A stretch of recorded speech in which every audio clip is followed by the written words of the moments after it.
Երբ հայրը մահացավ, 18-ամյա Կլեոպատրան և նրա 10-ամյա եղբայրը Պտղոմեոս 13-րդը ժառանգեցին Եգիպտոսի գահը։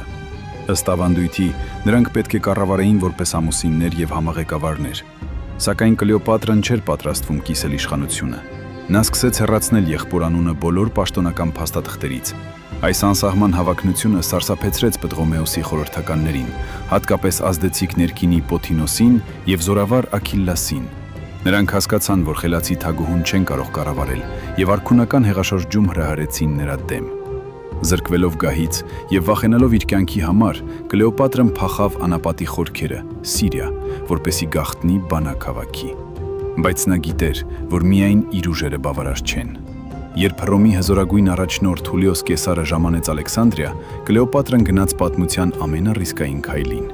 թաքնվելով գորքի մեջ և գիշերով խորամանկորեն թափանցելով պալատ։